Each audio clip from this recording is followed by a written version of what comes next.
En relación a esto, entonces, una de las primeras pruebas podría ser las herramientas automáticas. ¿Qué tan efectivas son estas, doctor?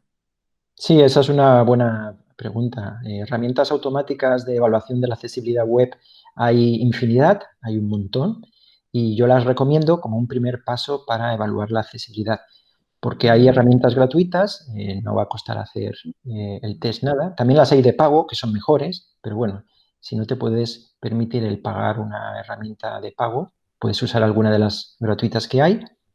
Y el test de una página tarda nada, tarda segundos. Lo que tardamos en introducir la dirección, el URL y esperar el resultado, que es prácticamente inmediato.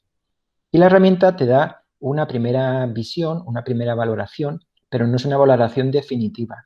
Y sobre todo, es necesario que un experto interprete los resultados. Esto es como un análisis de sangre.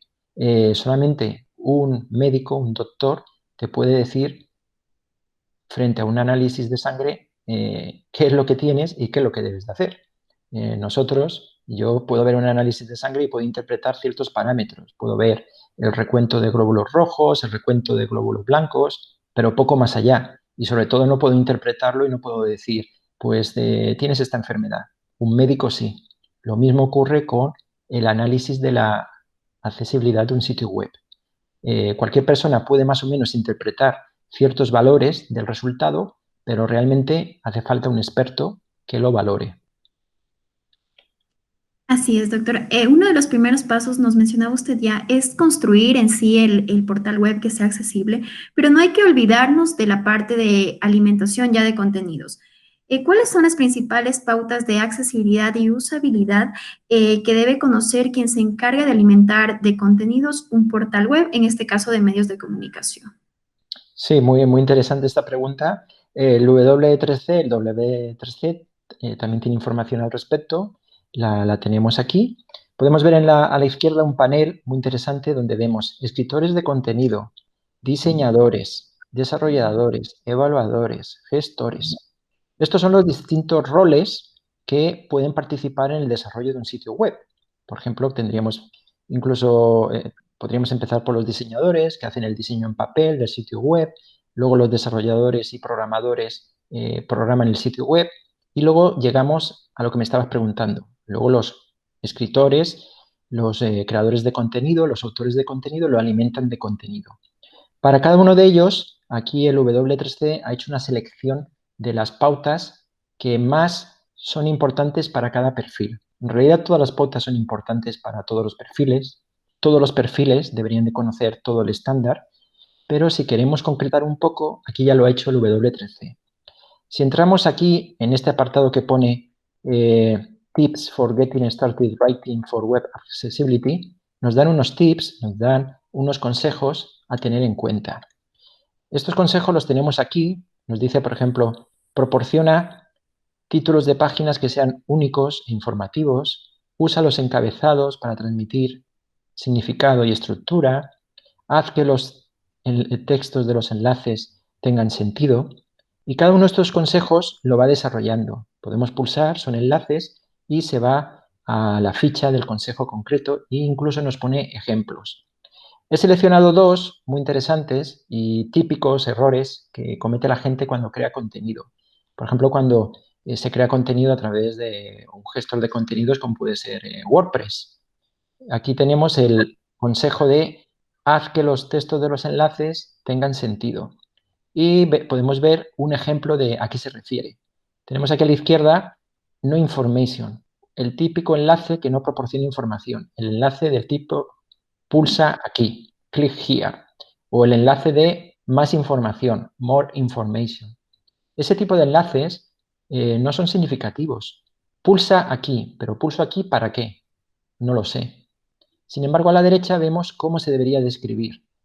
Read more about device independence. Lee más sobre la independencia de dispositivos. Aquí yo ya sé este enlace a dónde me va a llevar. Me va a llevar a información sobre la independencia de dispositivos. A esto es a lo que se refiere con texto de enlaces que sea significativo, que tenga sentido. Nada de poner pulsa aquí, más información, más, todo eso está mal. Vamos a ver otro ejemplo, otro consejo. el de escribe texto alternativo para las imágenes que tenga sentido otra vez. Tenemos aquí a la Ujú. izquierda el ejemplo malo y a la derecha tenemos el ejemplo bueno, cómo se debe de hacer. Lo que tenemos aquí es esta imagen de un celular, un teléfono móvil, que se conecta al cargador. Y alguien le ha puesto de texto alternativo charging phone, teléfono cargando. Vale, me dice que aquí hay un teléfono cargando, pero falta información. A la derecha vemos cómo se debería hacer. Conecta el cable en el borde inferior del teléfono para cargarlo. Esto nos proporciona mucha más información de lo que estamos viendo en la imagen. Es más significativo. Estos son dos ejemplos de lo que un creador de contenidos debería de hacer. Los portales web de medios de comunicación, frecuentemente lo que ellos presentan es publicidad, ¿no? ¿Cuáles son las recomendaciones que usted nos podría dar para que este tipo de contenido sea accesible y también usable? Bueno, la publicidad es súper invasiva y no solamente molesta a las personas con discapacidad, sino que nos molesta a todos constantemente. Por ejemplo, los pop-ups que aparecen, los overlays que nos tapan el contenido. Entonces, es un desastre muchas veces. Y si nosotros lo sufrimos, imagina una persona ciega que no puede ver la página, sino que la está escuchando y de repente está leyendo un texto, el ordenador le está leyendo un texto y de repente deja de leer ese texto porque ha aparecido un pop-up, una ventana encima del texto. Mi consejo es que no hay que hacer todo eso. Lo que pasa es que sin la publicidad muchos sitios web no podrían existir. Así que la recomendación es intentar hacer que la publicidad sea lo menos invasiva posible. Es mucho pedir, pero es un problema que hay que resolver. Así es. Doctor, y hemos hablado de todos este tema que es muy importante, muy relevante.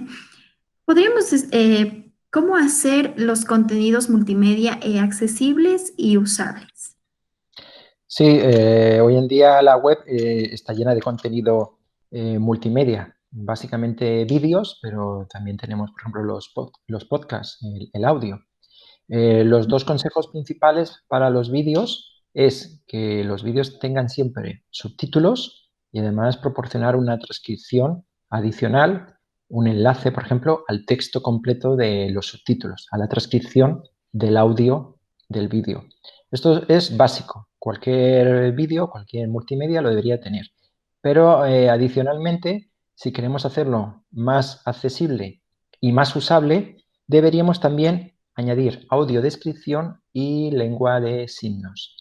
Estas cuatro características serían el pack para lograr una accesibilidad y una usabilidad 100%. Eh, es costoso, claro, hacer la audiodescripción de un vídeo que consiste en las pausas cuando no se dice nada, introducir una voz en off que describa el vídeo, pues hay que contratar a alguien que lo haga, que haga la locución. Y la lengua de signos también es costosa. Hay que contratar a un intérprete de lengua de signos o de lengua de señas, grabarle y añadir ese vídeo al vídeo original. Que no tenemos mucho presupuesto, esto es lo mínimo. Que no lo podemos permitir, esto es lo que debemos de lograr. Sin embargo, hablamos de, por ejemplo, el papel ahora de los comunicadores, de los periodistas, ciberperiodistas, ¿no? Que podrían realizar esto también en beneficio de toda la ciudadanía para que haya accesibilidad. Claro, sí, sí, podrían ellos trabajar y proporcionar estos servicios a aquellas personas o instituciones públicas, por supuesto, que lo requieren. Es un nicho de trabajo importante. Sí, sí. Hablábamos ya antes un poco sobre las principales razones por las que muchos portales web no son accesibles. ¿Cuál sería un porcentaje, doctor, más o menos de los sitios que no cumplen con esta normativa y por qué no lo hacen? Lo difícil es encontrar algún sitio web que la cumpla. Es decir, si tuviese que decir, el 99,999% de los sitios web no son accesibles. Siempre les falta algo que hace que no sea accesible. pero si ya, digamos, relajamos un poco y somos un poco más flexibles, pues quizás un 90% de los sitios web no son nada accesibles y quizás un 10% sí que pueden ser accesibles. Y me preguntas por las razones de esa falta de accesibilidad. Bueno, he Ujú. pensado algunas razones y seguro que hay más, pero para mí las principales pueden ser estas 5 razones. La primera, desconocimiento, es decir, los que desarrollan el sitio web y los creadores de contenido desconocen que se puede hacer accesible y nunca se han parado a pensar que una persona ciega, por ejemplo, pues puede acceder a la web y puede leer una página web o puede acceder a un banco online o puede, por ejemplo, comprar productos online. Mucha gente lo desconoce, piensa que es imposible. Luego falta de incentivos, un poco relacionado con el anterior. Bueno, ya pensamos, ya sabemos algo, sabemos que hay personas ciegas que pueden usar el ordenador, pero pensamos que nunca van a lo mejor a visitar nuestro sitio web. Y a lo mejor preguntamos y ninguna persona ciega ha visitado nuestro sitio web, pero no nos paramos a pensar que es que como no es accesible, pues nunca lo han visitado. Por tanto, hay una falta de incentivos. Pensamos que ¿para qué hacerlo accesible si no lo va a usar nadie? Luego, otra razón podría ser la falta de recursos. Y aquí entrarían dos tipos de recursos, tanto el recurso humano, falta de gente que sepa cómo hacer los sitios web accesibles. Desgraciadamente, pues hay un gran porcentaje de desarrolladores web que no saben nada de accesibilidad y a veces es difícil encontrar un desarrollador web que sepa accesibilidad y también falta de recursos económicos o de tiempo. Este sitio web lo tenemos que sacar ya. Para la próxima semana lo debemos de publicar online y falta tiempo para hacerlo accesible. Luego también falta de solidaridad. Seguramente habrá gente que, aunque sepa que hay que hacer las cosas accesibles, aunque a lo mejor tenga recursos para hacerlo, pues pasa de ello. Seguro que habrá gente que no quiere hacer los sitios web accesibles. Y por último, una razón importante, la ausencia de una obligación legal. Como hemos comentado antes, sí que hay muchos países que aplican las pautas de accesibilidad web en su legislación, pero en muchos de esos países se limita a los sitios web públicos, a la administración pública, y no se obliga a las empresas. O si se obliga a las empresas, no se obliga a todas. Se obliga, por ejemplo, a empresas grandes y a empresas de ciertos sectores económicos. Entonces, si yo soy una empresa pequeña y nadie me obliga a hacer mi sitio web accesible, pues no lo hago, un problema menos. Entonces, estas son, creo, las 5 razones principales por las que muchos sitios web no son accesibles. Dentro de este contexto surge la interrogante, ¿considera usted que la accesibilidad y usabilidad es un tema de responsabilidad social o más bien de legislación? Yo creo que es un tema de responsabilidad social y entraría aquí en la cuarta razón, falta de solidaridad. Es una razón importante.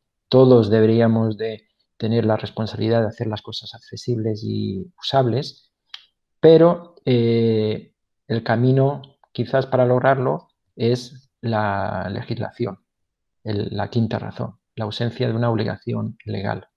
Entonces, estas dos últimas razones pueden ser las dos más importantes para que un sitio web, para que la gente haga los sitios web accesibles.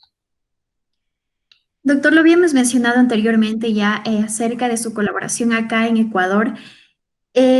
Yo creo que usted entonces estuvo en la época que se desarrolló la página de CETEDIS, que fue la primera página web accesible. He estado revisando un poco y hoy lamentablemente es un enlace roto. No sé si usted nos puede comentar un poquito al respecto. Sí, estuve colaborando con Setedis y desgraciadamente debido a los reajustes que se hacen en los departamentos se cerró, desapareció creo que fue hace 2 o 3 años. El papel que realizó en Ecuador fue muy importante para difundir, socializar todo lo relacionado con la tecnología y la discapacidad. Y tuvieron proyectos muy interesantes para incorporar a las personas con discapacidad en el mundo tecnológico. ¿Por qué se cerró esa secretaría? Pues lo desconozco. Reajustes políticos, quizás restricciones económicas que ya se estaban empezando a ver en el país, múltiples razones. Pero yo creo que el país Ecuador debería de intentar retomarlo de nuevo, porque hacían un papel muy importante por la inclusión de las personas con discapacidad. Así es, doctor. A propósito de esto también, la norma técnica ecuatoriana que se adoptó, como usted ya nos mencionaba, también se dio el reglamento que nos daba plazo hasta el año 2018 y 2020 respectivamente para diferentes portales web que puedan cumplir con estas normativas. No sé si usted nos conoce un poquito al respecto de esto, porque ya estamos en el 2020 y no se logra visualizar resultados, digámoslo así. Sí, es exactamente, si no recuerdo más, en agosto del 2018 se debía de garantizar el nivel A y en agosto del 2020 el nivel AA. Y no va a ocurrir, desgraciadamente. Faltan incentivos y seguramente falta también lo que he comentado de conocimiento. Habrá mucho desconocimiento entre los desarrolladores web. Por ejemplo, las universidades, el mundo en el que yo me muevo, soy profesor de universidad, las universidades deben de dar formación en accesibilidad. Si no se forma a los futuros desarrolladores web en accesibilidad web, pues cuando se incorporen al trabajo no van a saber qué es lo que deben de hacer. Por tanto, son múltiples factores. Y falta algo importante del tema legal. Sí, está la normativa, está el reglamento, pero faltó una pieza importante en Ecuador por desarrollar, que según me han comentado mis contactos en Ecuador, lo han retomado, están en ello. Y es el tema de las sanciones. Tenemos la norma, tenemos el reglamento que indica cómo y quién lo debe de aplicar la norma y faltan las sanciones. Es decir, si tú estás obligado a aplicar la norma y no lo haces, esto te va a pasar, te vamos a poner una multa. Eso aún no está desarrollado en Ecuador. Y es que lamentablemente yo creo que los seres humanos somos así. Si es que no hay una sanción, no lo cumplimos. Sí, es como cuando conducimos, ¿no? Y cuando manejamos un auto, cuando mucha gente pues, no respeta las normas de circulación hasta que a lo mejor le ponen la primera sanción. Y entonces a partir de ese momento ya dice, uy, me han puesto una sanción de 300, de 600, de $1000. Y voy a llevar cuidado porque no quiero que me pongan otra sanción. Pues lo mismo ocurre en otros aspectos de la vida, como por ejemplo en la accesibilidad web. Si se empieza a poner sanciones, pues serán ejemplificadoras y muchas empresas lo tomarán en cuenta como, uy, cuidado, si no lo hacemos accesible nos van a poner una sanción. No es el camino correcto, igual que cuando manejamos un auto. Lo correcto es que respetemos siempre las normas, no por el miedo a la sanción, sino porque debemos de tomar conciencia de que lo correcto es respetar la norma. Pero ahí están las sanciones y ahí están los policías controlando que todos manejemos bien. Por lo mismo falta para los sitios web. Faltan esos policías de los sitios web que controlen que se hacen accesibles. Y la conclusión podríamos decir que hay que realizar un estudio de nuestro entorno, ver en dónde estamos viviendo, cuál es nuestra realidad. Y creo que así tener un poquito más de empatía y poder trabajar en este tema que es muy fundamental para toda la sociedad, la accesibilidad y la usabilidad web, doctor. Sí, sí, por supuesto. Y debemos de pensar que es un tema que nos atañe a todos y debemos de pensar, por ejemplo, que conforme nos vamos haciendo más mayores, vamos desarrollando ciertas discapacidades. Así que algo que le digo a mis estudiantes, si tienes que desarrollar un sitio web, piensa en cómo serás cuando tengas 50, 60, 70 años y piensa si te gustaría encontrarte sitios web accesibles o no accesibles. Y eso a veces pues, les hace ver la importancia de garantizar la accesibilidad de los sitios web. Un portal web que tenga, que cumpla la normativa de accesibilidad y por supuesto de usabilidad, podría tratarse también de algo de posicionamiento de su marca, ¿verdad? Y en el caso de los medios de comunicación, de usabilidad, de los medios de comunicación, perdón, se trataría de un tema de confianza y de mayor credibilidad. Sí, sí, sí, por supuesto. Y también es un nicho económico. Es decir, eh, las personas con discapacidad consumen, compran servicios, compran productos y gastan dinero. Entonces, las empresas deberían de verlo como potenciales clientes, tanto sean empresas que venden productos como el caso que comentabas de empresas de comunicación. Y una empresa que ofrezca la accesibilidad como un valor añadido, pues está generando un valor de marca mayor, está generando un valor de marca entre las personas con discapacidad. Por ejemplo, por poner un ejemplo concreto y dando una marca, Apple, los teléfonos de Apple, los iPhones, están muy valorados entre las personas ciegas porque fue el primer teléfono inteligente que fue accesible y desde entonces se ha mantenido como el mayoritario entre las personas ciegas. Android ha intentado seguirle el camino y sí que es accesible, ha ido mejorando la accesibilidad, pero las personas ciegas siguen confiando más en los teléfonos de Apple. Ahí ha encontrado un nicho importante esta marca y ha creado una imagen de marca que se preocupa por la discapacidad, por la accesibilidad de sus productos. Muy bien, doctor, yo creo que estamos llegando a la parte final. En realidad he aprendido muchísimo acerca de este tema. ¿Cuál podría ser su conclusión final?